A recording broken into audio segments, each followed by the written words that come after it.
Okay, hello, I'm Martha Engber, and I am have the blog Vigilant Positivity, which is a Uniting Americans blog. And occasionally I like to feature citizens, and I do it through a citizen spotlight. And today my guest is Beth Malow. And she was recommended to me, as most of my guests are, for being very active in civic life and particularly in efforts to unite Americans in a particularly divisive time. Hello, Beth. Whoa, it's so good to meet you. I'm really excited to be here. I am going to give you a little bit of information about Beth, and then we will start our questioning from there. She hails from the Northeast, Long Island, New York, to parents who consistently voted Democratic and has lived in the North for most of her life. But she spent 21 years in a suburb of Nashville as a neurologist in a large medical center and appreciated the political diversity there. She and her husband then relocated to a community in the Upper Valley of Vermont, New Hampshire, and really appreciated the civic engagement there. So you're seeing a trend of a person who makes the most of where she lives. She was particularly grateful to volunteer for Braver Angels, which is a national nonprofit that seeks to unite Americans through civic discussion and civil discussion and bridges partisan divide. She has moderated events, designed workshops, and served as a debate chair. While she identifies as a Democrat, she has developed close relationships with many Republicans and relishes conversations with people who view issues differently than herself. As a physician and medical researcher, she's come to understand the importance of communicating science and health to the public in ways that they can relate to. She recently added that component to her career and found it resonated with her work with civil discourse. So, quite a background, Beth. Thank you. Yes. So we've got a lot of information to give you today, especially about a book that Beth has been working on with a few other Braver Angels volunteers. We will get to that shortly. I wanted to start by saying that I really appreciated reading the inspirational essay that you recently wrote for the Braver Angels email subscribers. It was a very nice one to get in the mail in times that can feel discouraging. And it called for the need to combine dialogue, activism, and bridge building. And I wondered if you could please define those for us. Of course, I'd be happy to. Thank you for having me on your show or doing the transcript. I really appreciate it. I really have been thinking about this for a while, especially since the election and the inauguration and all that's going on in this country. And I recognize that different people respond to this moment in different ways. Some of my Republican friends are relieved and feel really good about some of the cost cutting measures, while others are questioning whether things are going too fast. And then on the Democratic side, I have friends who just are really, really upset with the way the country's going. So everybody's kind of thinking about this moment in different ways. Uh, and what I appreciate is that everyone has a different approach to, let's say, activism or advocacy. So for me, I'm a climate advocate, and I think we'll get to that later. I picked that issue as something that really means a lot to me, and I talk to my legislators, I write op-eds, I do those kinds of things. I'm in a grassroots nonpartisan organization. You know, other people may pick something like immigration or abortion or whatever issue they feel is really, really important to them. And that's great. And that's what being an American is all about. And it's also okay to protest or speak out in other ways. I relish that. I welcome that from all of my friends and colleagues.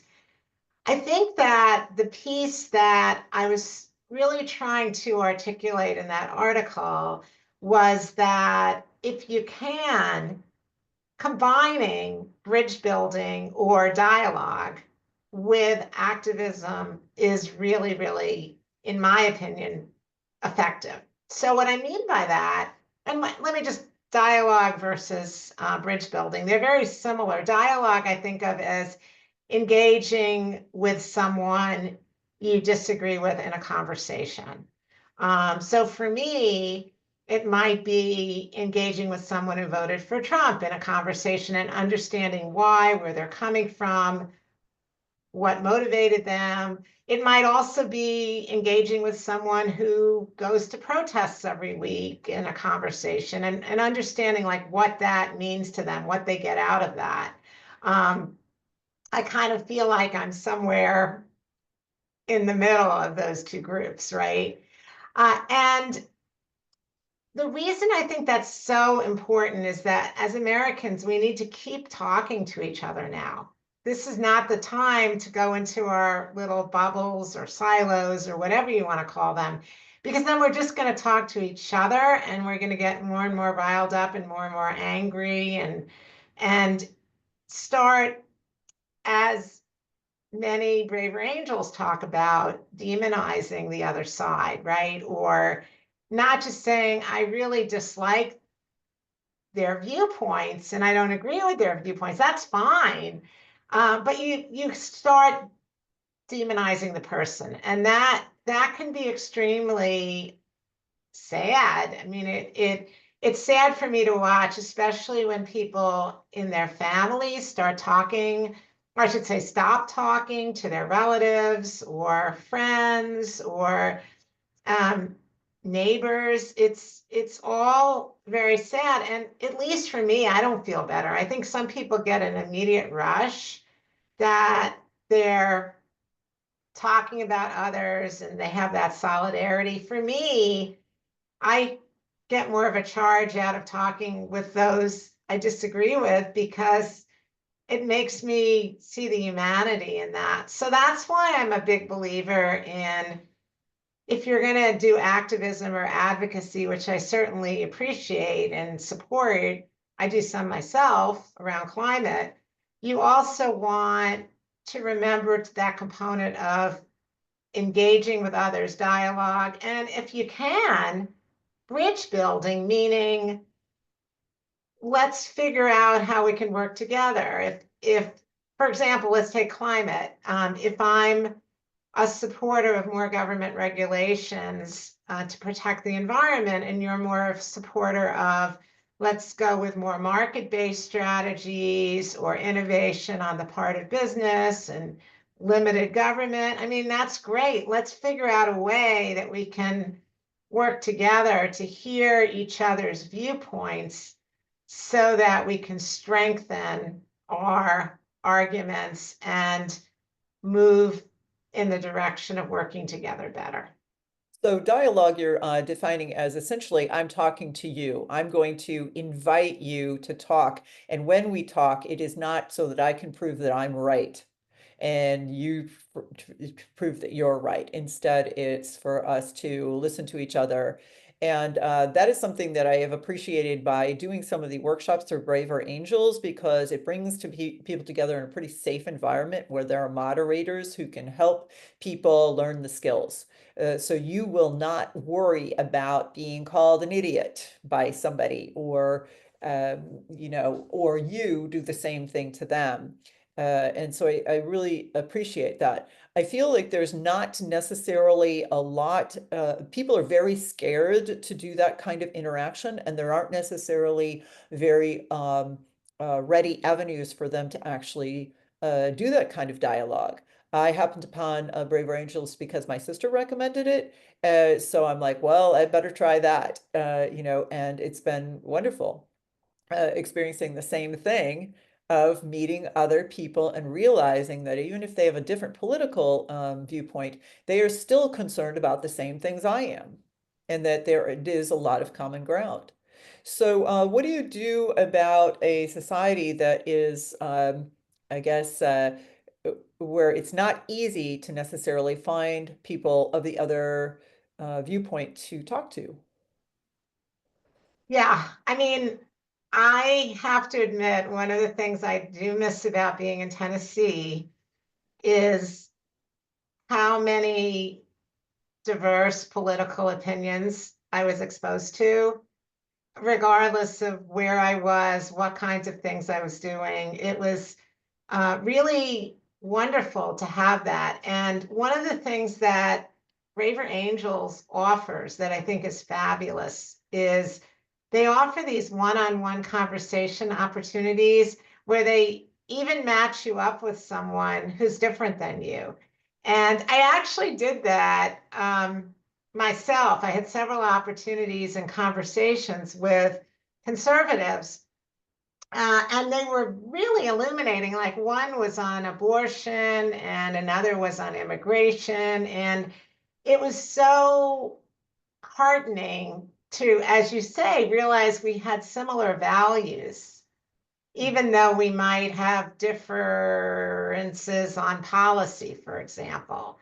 We valued the same things. We valued family, we valued life, we valued people picking themselves up by their bootstraps and succeeding with the American dream. We valued the same things.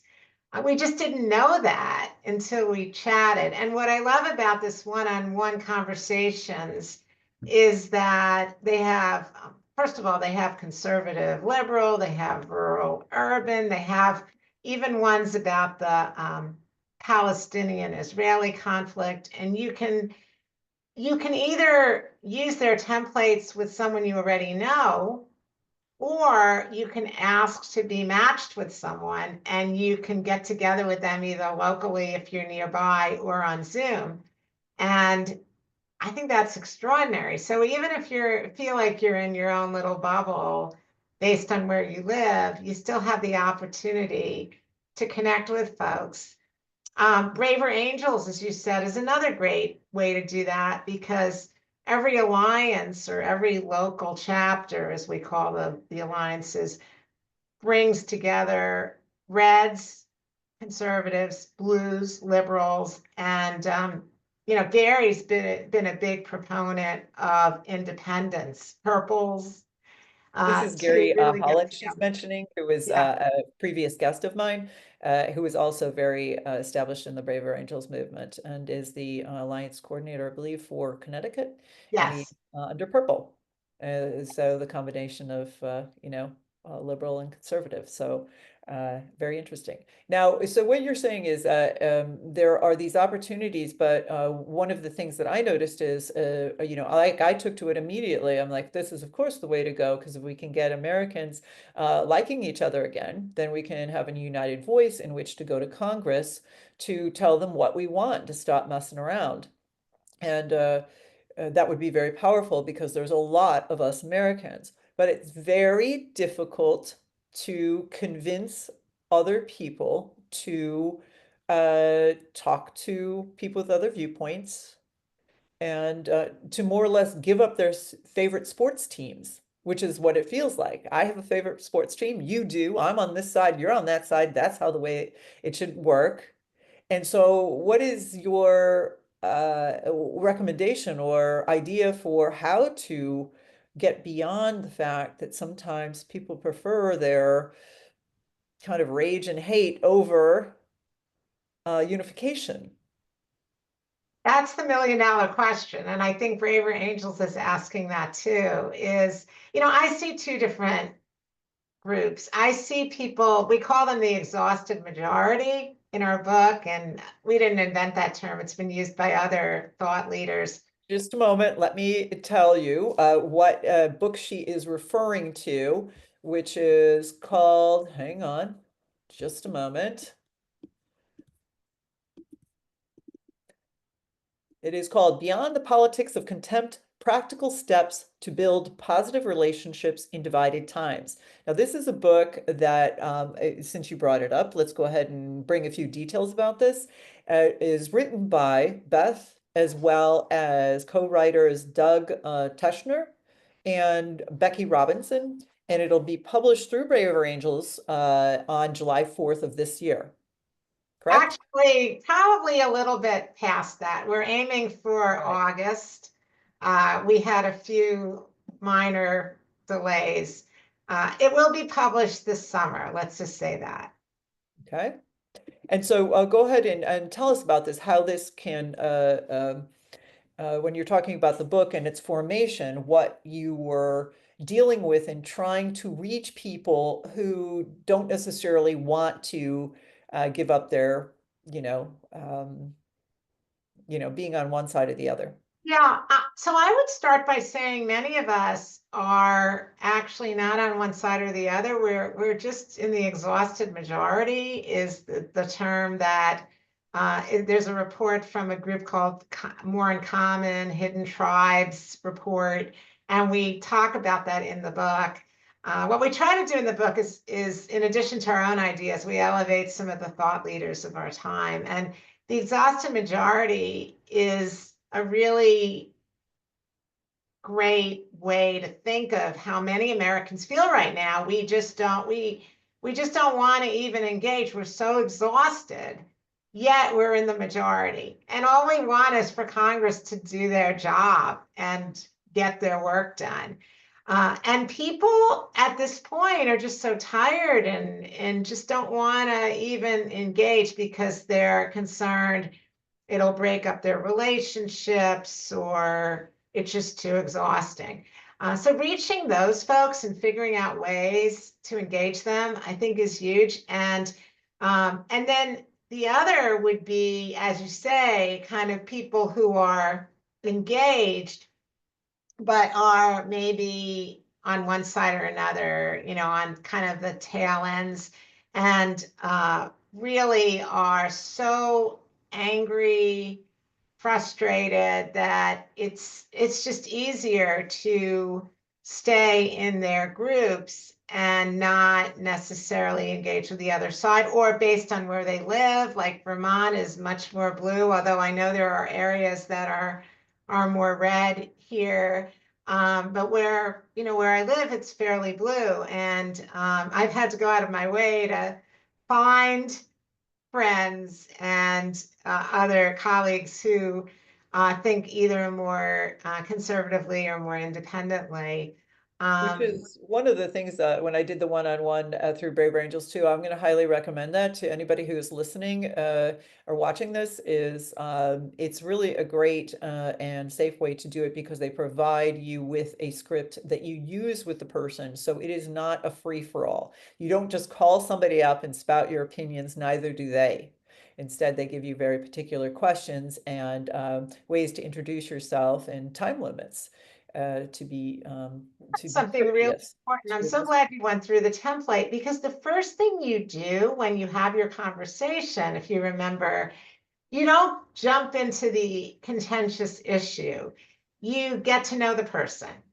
And it's easier in person than on Zoom, but even on Zoom, you ask them about themselves, you ask them about their lives. I am specifically remembering one of my very conservative friends, a Christian conservative in Nashville. And whenever he met anyone, he brought this little notebook with him and he spent like 30, 45 minutes just talking about where did you grow up? How many kids do you have? What do you like to do for fun? And I was so struck by that because it's such a great way to either get people who are in the exhausted majority engaged or people who are on opposite sides engaged. I really believe, that's why we were so intentional in our book about including the subtitle Practical Steps to Build Relationships in Divided Times. We really feel relationships are where it's at. Relationships are the secret sauce to getting folks to come together. Well, what do you recommend in terms of the book? There are actually quite a number of books that talk about bridge building and dialogue and talking to the opposite person. So that was one of my questions is how does this book differ from those? What is Yes, the focus? great question.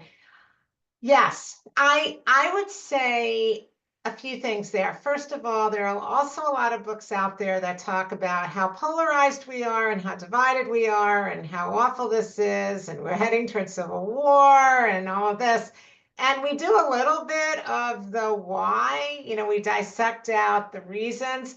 However, one thing that was really important to Doug and Becky and me, my co-authors, was to emphasize these practical steps.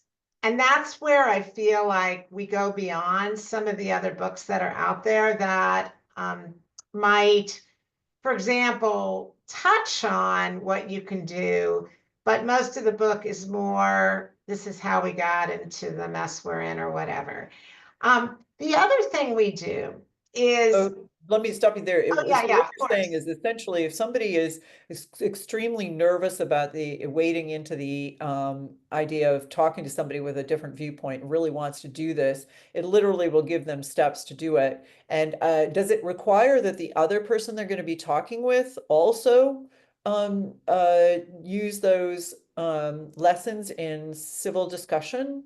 For example, I have the tools, but I go to somebody else and they may not have the tools, and the conversation may not go as I wish. Yeah, so great point. No, it doesn't require that at all. In fact, I've learned scientists like Einstein have said it, with their theories of relativity, but I've also had very astute coworkers who've mentioned it to me. If you've got two people in a relationship, or even three people in a relationship, if one person changes, if you change, you actually change the dynamics, the relativity. So, like if you and I were friends, and hopefully we will be, but if you and I were friends and I changed something about the way I related to you, you would automatically shift at some level. I'm not saying your beliefs or whatever, but whenever you have two people in a relationship and one of them changes something, by definition, the other person also shifts.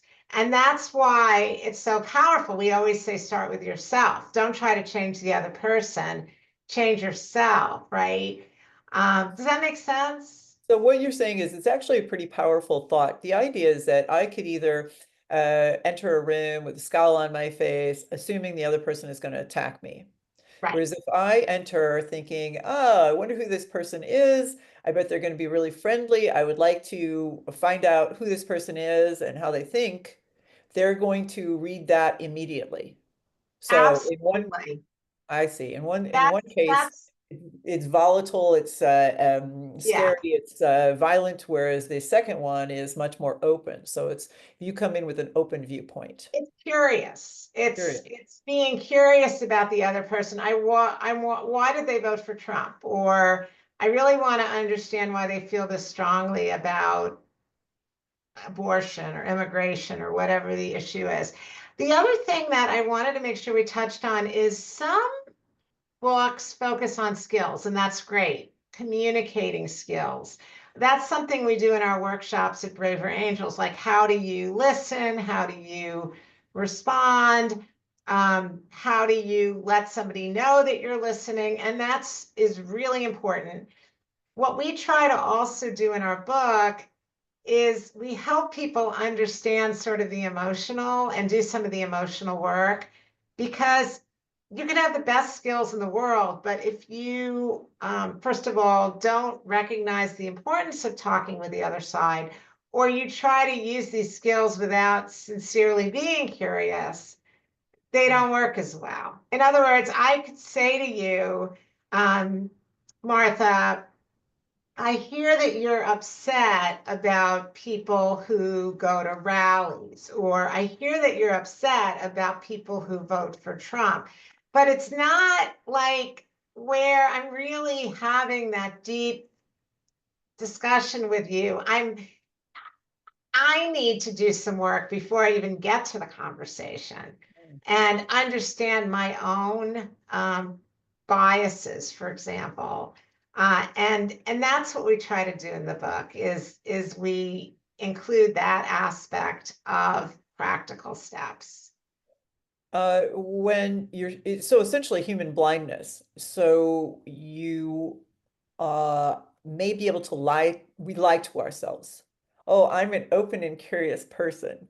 But then we enter this dialogue with somebody and we're secretly, unbeknownst to ourselves, smoldering, waiting for a moment to voice this, well, did you really have to vote for him or some other remark. So what you're saying is that it takes what you're looking for at the base of this is for Americans to become more self-aware. How do they really feel, and what makes them sad or what makes them happy, and whether they are really able to engage in an open conversation, or if they're just using it as a cover to get revenge or, try and hurt somebody else for their own uh, discomfort and upset.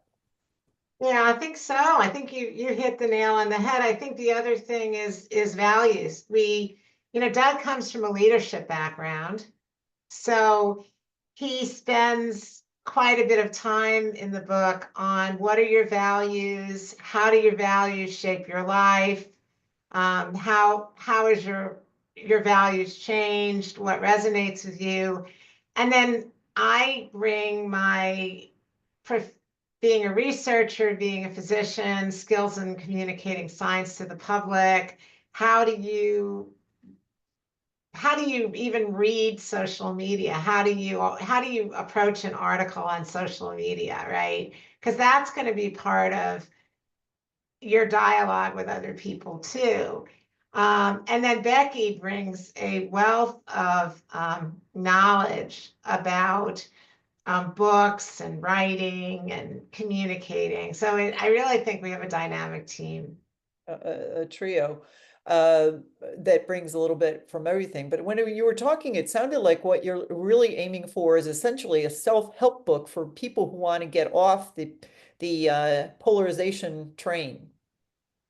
I never thought of it that way, but I think you're right. I just never combined self-help with getting off the polarization train. I think you may have hit on something though. Yes. Because I mean, people, it's exhausting. I find this time, as you had mentioned, kind of exhausting, um, eh, because you are hit with news all the time, and you don't necessarily have the skills and the ability to talk with people of different viewpoints right then. So it just emotionally, I think everybody is maybe waiting for a quiet time, right? Yeah, I and mean, I think that's what a united America can look like, is just right. peaceful. And I have to admit, I feel some guilt sometimes because through writing this book and doing this work and teaching people in workshops with Braver Angels and leading debates, I really feel like my angst is kind of balanced by the work I do. And I'm not feeling the same level of despair. I have this hope that it's all going to work out and we're going to come together as Americans. I do have to say one other really important thing, which is I think we have to remember that we're not each other's enemies. There are forces, whether they be social media or foreign countries or whatever. Some, not all foreign countries. What I mean is foreign countries that want to see America fail. I feel like they're given the term conflict entrepreneurs. They're in the background, undersurface, stirring up trouble. This is something Amanda Ripley talks about. She's a journalist. And we have to remember that we're better than that. It's like, why sink to that level? So that's another thing we try to communicate in the book. Well, how many people do you think really understand the extent to which we are being um, victimized by people who seek to divide us? And I would absolutely include a lot of our leaders. And I'm absolutely not assuming that it's one side or the other. I think Our leaders have a lot to gain by our by dividing us. So that's one of my questions I had ready for you as well, is that they have a huge megaphone. So how do we, um, if people are listening to that megaphone and that negative messaging, how do we reach them to say, hey, consider the fact that you're being targeted purposefully for malevolent reasons? How do we do that? Yeah, it's, at some level, to me, it's a way forward because I feel like Americans don't want to be taken advantage of by, I'll go back to the foreign example. I mean, I know that there are certainly examples in our country, but let's just say that we felt like we were being manipulated by, I don't know, China, North Korea, whatever. I feel like that's something that Republicans and Democrats and independents could get behind and get united on. And I think that sometimes it's just showing folks examples of news articles, or we do that in the book. We do share some of that with folks. I think that in terms of leaders, certainly we know of leaders. We can think of leaders who are trying to sow dissension. I think on both sides, honestly. On both. And what we need to do as Americans is say, you know what? We're in charge. You report to us. And Yeah, we're tired of this. We want politics to go back to being boring again. We want our infrastructure. We want clean climate. I mean, let's not turn these things into political issues. I mean, I guess they're political issues because you have laws and legislation about them, but let's not turn them into these partisan issues where we're just getting wrapped up in them and we're not moving forward with what we need to do as a country. I think definitely Americans, being American and talking to Americans, they definitely are like, no, I'm going to stick up for myself and those I love. And, we're pretty forward, I think. But I think that a lot of us, the thought that we're being manipulated, we just don't even know it. We Right. just don't recognize it. So what you're saying is, and if somebody were to say that, hey, do you realize you're being manipulated? The answer is no, of course I'm not. I'm smart. I would see that. I would understand it. But really, we may not. We may not see that. So what you're saying is your book includes examples that can help people wake up to this fact of how they're being manipulated. Yes, yes, exactly. And I'll just give you one example. As a medical person, I wrote a chapter on the COVID experience. And first of all, how, again, it's both sides, right? I mean, there were things I believed as a supporter of the public health response, and I still am. Uh, Initially, and now we're learning that with school closures and people's employment being shut down, that did take a toll on our country, and it still may have been the right thing to do, especially in big cities, to do lockdowns and whatever, but maybe rural America didn't need that same extent. So I question some of even what my side believed. And then I think masks work. So I take people through an exercise in how different outlets might make it seem like masks were not effective. But if you read carefully, you can go back to funding sources and various other people who are behind some of the articles and realize, oh, there is something underneath this that may be driving it. So, we try to do all of that. Our goal is to make our readers, we don't want to tell them what to think. We want to help them figure it out on their own. agency and autonomy is so huge. I gave a TED talk when I was kind of in the midst of the pandemic, and what we identified was probably the most important thing for people who were trying to understand science and make decisions, even if they weren't scientists, was the agency and knowing it's my decision, right? I can look at the literature. I'm smart. As a scientist, I feel like my goal is to guide people. As someone who's writing the book, we feel that our goal is to give people the tools, and then they can figure out for themselves what is true, what makes sense, how it aligns with their values. That's our We goal. give them choice. Yes, yes, it's their decision. Right. Uh, these type of books, I feel, definitely, and organizations like Braver Angels and stuff self-select. If I want to be a Braver Angels member or read this book, I have to take an action to accomplish it.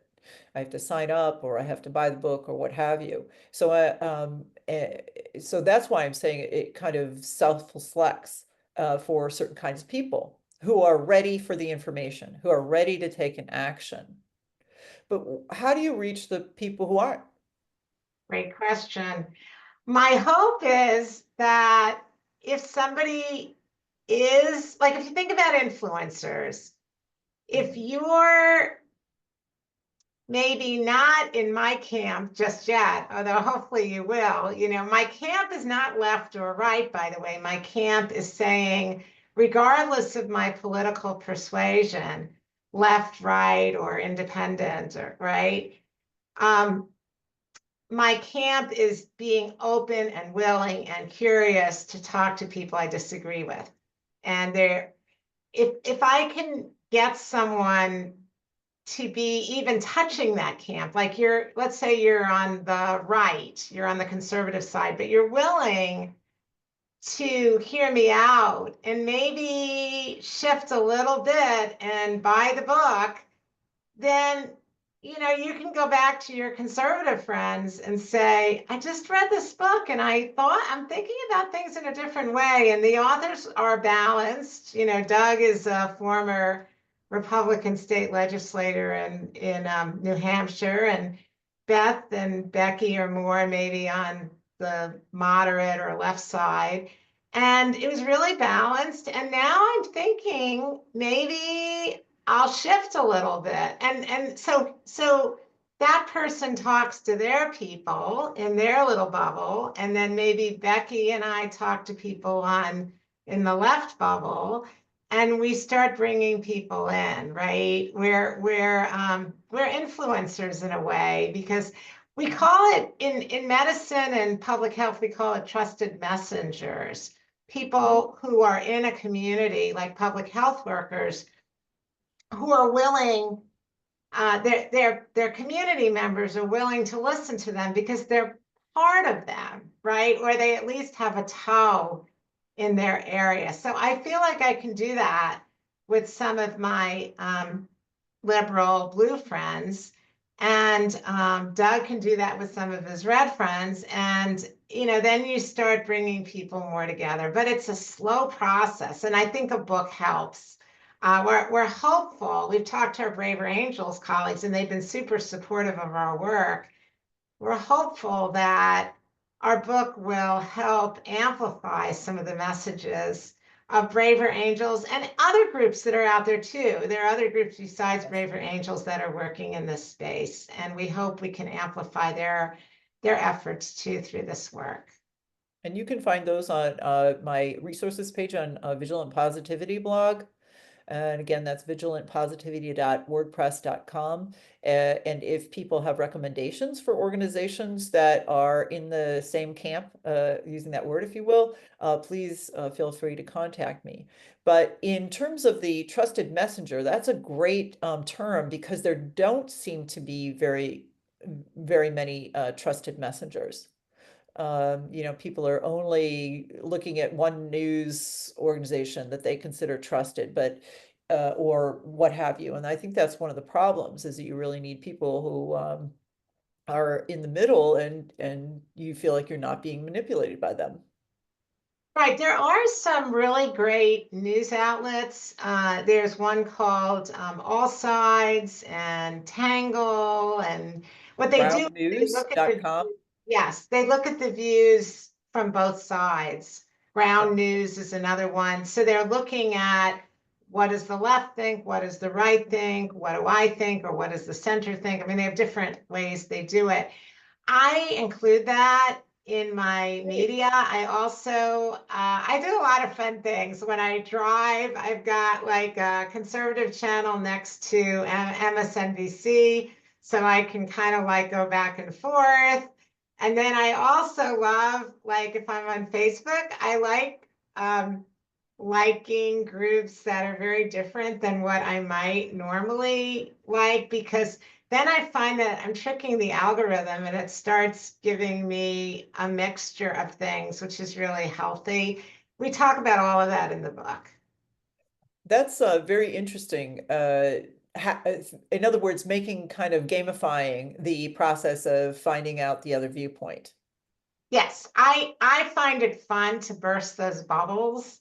And I get a kick out of, like, when I get my Facebook feed and it's got a variety of opinions, and I really enjoy that.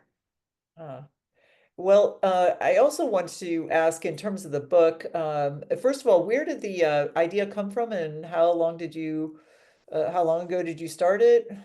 So Doug is the mastermind of this. He started it around January 2024, so a little bit over a year ago. And then when I moved from Tennessee to the Upper Valley of Vermont, New Hampshire, I looked at a few chapters for him, and he asked me one day, "Would you like to be my co-author?" And I was just honored, partly because I wanted to work with Doug, and partly because I just realized what an important message this was, and to be part of it. This was actually before the election, last 2024 election. I realized it was going to be very meaningful, and it has been. I mean, I feel like, even though it's been a lot of work, it's a labor of love, and we picked up Becky along the way. Becky is a very talented book production person and marketing person, and I really think we're a dynamic trio. One of the reasons we decided to self-publish was because we didn't want to wait 18 to 24 months to get the book out, which is the average time when you go with a traditional publisher. We really wanted to try to get this out this summer, and we're on track for that right now, because people need it right now. You know, we don't want to wait. Well, one of the things that some people apparently are afraid to even kind of approach this idea of talking to the other side because they're afraid that their own opinions might change or their values might change. And so when I was thinking about this, I was wondering if it's just a kind of a lack of um, kind of confidence that in other words, it's waiting there. There's this possibility that maybe you will change your mind, and that makes people very nervous. So what do you tell people like that who are just really nervous? They don't, they think that if they change their mind or it's a capitulation. It's a being manipulated in a different way. It's Yeah, I know what you mean. It's what I tell them is, go back to people like Dale Carnegie, How to Win Friends and Influence People, right? And I should say, in Braver Angels, we're taught, when we do workshops, the goal isn't to change someone's mind, it's to open their heart. However, when I apply these kinds of skills, whether they be Braver Angels or other organizations, let's say to my climate work, we definitely want to influence. We're advocating with our Congress people, we're advocating with our neighbors. And one of the things I've learned is, before I can change someone's mind or heart, I have to first of all show them that I understand where they're coming from. I mean, they're going to be much more open to my ideas if I'm open to their ideas. That's number one. And then number two is, sometimes we do change. Like sometimes, like for example, my position on abortion, I'm still pro-choice. As a doctor, I still firmly believe in medically appropriate abortions to save the life or health of the mother. But I've gotten a lot more nuanced in it, and that is scary. It's very scary when you go into an issue and you think, gee, after several conversations, I may come out on the other side. And guns, I did a Common Ground Nashville, and we had several discussions on guns. And my husband eventually ended up buying a gun, and I got trained in guns. If there's a gun in the house, I want to know how it works. And I have a whole different perspective now on guns. And it's a little scary when you take what you think are values. They're not really values, they're positions. And you realize that they may shift. But for me, I feel like I have a deeper understanding. And if I truly believe, for example, an abortion is appropriate under certain conditions related to the health or life of a mother, I feel like I can speak from a much stronger, confident position because I've opened myself up to the whole nuance as opposed to saying, I'm not going to even go there. Right. So that's what I tell people, but it takes a lot of courage. And that's why we call ourselves braver angels. Right. Yeah, I suppose that's an interesting difference is that it's not we think that it's values that we might be tempted to change, but it's not really the values, it's the positions. Values, we, as you mentioned at the beginning, we all tend to share. We all love our families. We all want to be more or less fair to other people and have people treat us fairly. So there's a lot of things. The values probably we share those, but it's positions, policy positions, really. It So if really you have, is. Yeah.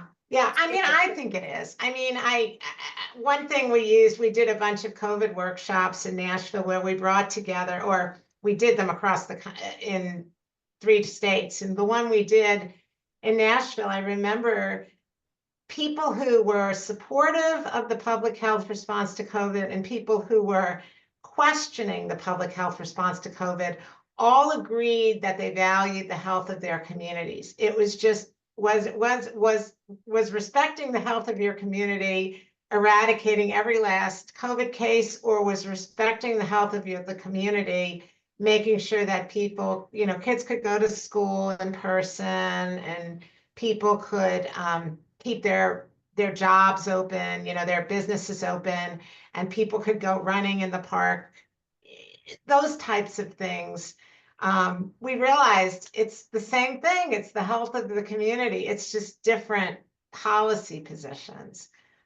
So that these are these experiences that have shaped me, and it's not easy. It's definitely not easy. But my hope is through the book and different people, as I said, as we talked about, who are kind of maybe in the middle, can move, not in the middle politically, but in that middle that says, I'm going to be open to differing views. If that makes sense. I have one last question, and that is related to the process that, and circling back around to the very beginning, is that by learning this dialogue, by learning about ourselves first and reaching out to others through dialogue, then that's a natural launching point toward activism because you need activism to actually make changes. And that in turn necessitates bridge building. Is that correct? Absolutely. You expressed it very well. It's you need the bridge build. If you just and this is something that I put in the article that Monica Guzman, who's a thought leader at Braver Angels, said. It's if you just do your bridge building without a cause, without activism, and you're just going to focus on bringing people together, sometimes it can be what's a navel gazing exercise. It's nice, but what are you accomplishing? Mhm. While if you do the activism without the bridge building, it can be, as she said, reckless and doomed to fail because you're not adding in that component of really understanding where the other person is coming from. To me, ideally, you have both. And ideally, you have both in the same person. The next best thing is get a bunch of activists out there, but balance them with the bridge building organizations, the bridge building people, and just try to all accomplish something that will make our country stronger. A great conversation, Beth. Really enjoyed it. And so I thank you for taking your time to talk to me and One more hopefully talk thing, to other talk to I other was just going to Americans. say, yeah, if we could just let everyone know that in preparation for the book coming out, we have a Substack, which is this newsletter that you can get in your email once a week, and it's very easy. It's called Together Across Differences. It's togethernow.substack.com. Togethernow.substack.com. We have a free version, and that way you can stay in touch with us as we get ready to launch the book and keep up with us and also hear about ideas from the book that we're amplifying. Yeah, this is probably one of the few occasions for people who are listening or viewing that means that you can actually talk to these authors and contact them, which is an unusual thing when books are published. Typically, there's a distance, but no distance here. So, Absolutely. We'll talk to anyone who reaches out for sure. well, thank you so much, Beth. I really appreciated having you. Thank you. It's been a delight. All right. Bye-bye.